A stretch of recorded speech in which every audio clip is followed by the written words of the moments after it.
పేరు విజయ్ కుమార్ రెడ్డి, యోగా టీచర్ని, ఆకుపంచరు, ఆకుప్రెజర్, సుజోకో, రేకి మాస్టర్ని కూడా, హీలర్ మాస్టర్ కూడా. ఇక్కడ ఈరోజు ప్రధానంగా ఈ మధ్య మనకి వినిపిస్తున్న ఒక మాట ఏంటంటే గట్ హెల్త్ పెంచడం వల్ల మామూలుగా మనకి అన్ని జబ్బులకి అదే ప్రధాన కారణం అవుతుంది. ఈ మధ్య చాలామంది డాక్టర్స్ కూడా దీని మీద మాట్లాడటం జరుగుతుంది. మన పెద్దలు ఎప్పటి నుంచో చెప్తున్నారు, మన శరీరంలో 1,00,00,000 కణాలు ఉంటే ఒక 10 కోట్ల బ్యాక్టీరియా లోపల ఉంటుందని. వీటికి ఫీడింగే మనం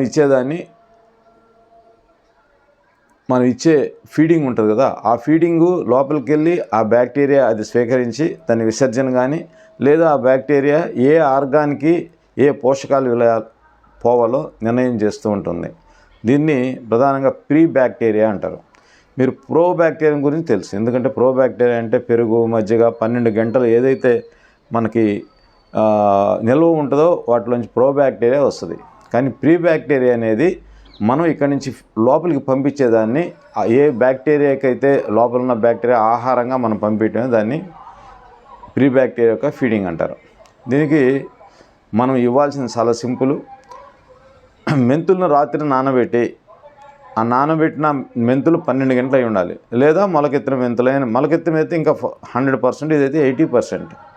దాని తర్వాత ఒక 4 తెల్లపాయలు తీసుకొని ఆ తెల్లపాయల్లోని అది కూడా 12 గంటలు నానిన తర్వాత దాన్ని ఉదయాన్నే ఒక నీటిలో కానీ లేదంటే ఆవు నెయ్యిలో కానీ హాఫ్ బాయిల్డ్ చేయాలి. ఒక 1/4 అంటే 1/4 ఇంచి అల్లం ముక్క తీసుకోవాలి, దాన్ని తోలు తీయాలి. ఈ నానబెట్టిన మెంతులు లేదా మొలకెత్తిన మెంతులు, ఈ హాఫ్ బాయిల్డ్ చేసిన తెల్లపాయలు, 12 గంటలు నానిన తర్వాత తెల్లపాయలు, ఉదయం అల్లం ముక్క, ఈ మూడింటిని కొంచెం ముద్ద చేసుకొని, లేదు అలానే నోట్లో వేసుకొని, మెంతి నీళ్లు 50 ml ఉండాలి రాత్రి నానబెట్టేటప్పుడు, తెల్లపాయ నీళ్లు 50 ml ఉండాలి. ఈ రెండింటిని కలబోస్తే 100 ml వస్తుంది. దీంట్లో ఒక నిమ్మకాయ పిండి, ఒక 2 స్పూన్లు తేనె తీసుకొని ఈ నవ్వులతో ఈ నీటిని కొంచెం మనం ఎంగటం వల్ల మనకి మీరు ఊహించని జబ్బులు తగ్గుతాయి. ఎందుకంటే ఇక్కడ మెంతి అనేది anti inflammation, anti bacteria, antivirus. మళ్ళీ గార్లిక్ బాడీలో ఉన్న కంప్లీట్గా అది కూడా ఇన్ఫ్లమేషన్ తగ్గిస్తుంది. దాని తర్వాత వచ్చి మీకు ఏదైతే అడ్డంకులు ఉంటాయో శరీరంలో అది కూడా తొలగిస్తూ వస్తుంది. అల్లం ఉంటుంది, ఇంకా అల్లం గురించి మనం చెప్పలేదు. అందుకే మామూలుగా సొంటి శోధిస్తుంది అంటారు, అంటే ఎండబెట్టిన అల్లాన్ని సొంటి. ఈ 3 కలయిక ఏం చేస్తాయంటే బాడీలో బ్యాక్టీరియాకి ప్రీ బ్యాక్టీరియాకి ఇది ఫీడింగ్ అవుతుంది.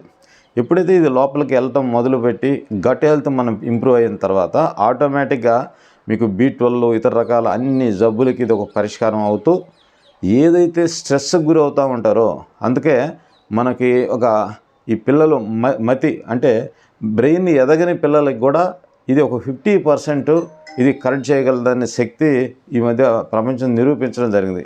దాన్ని మన అలోపతిలో ఆటిజం అంటారు. ఆ ఆటిజం పిల్లలకి కూడా 50% రికవర్ అవ్వటం జరిగింది. అందుకే ఇది చాలా సింపుల్గా ఉంటుంది, ఏ కష్టం లేదు. రాత్రి ఆ 3 12 గంటలు ఉదయానికల్లా నానబెట్టడం, వాటిని మనం తీసుకోవటం చేయండి. ఇది ఒక అద్భుతం. మీరు 48 డేస్ లేదంటే 63 డేస్లో మీకు ఒక అద్భుతాన్ని మీరు చూడవచ్చు. నమస్కారం.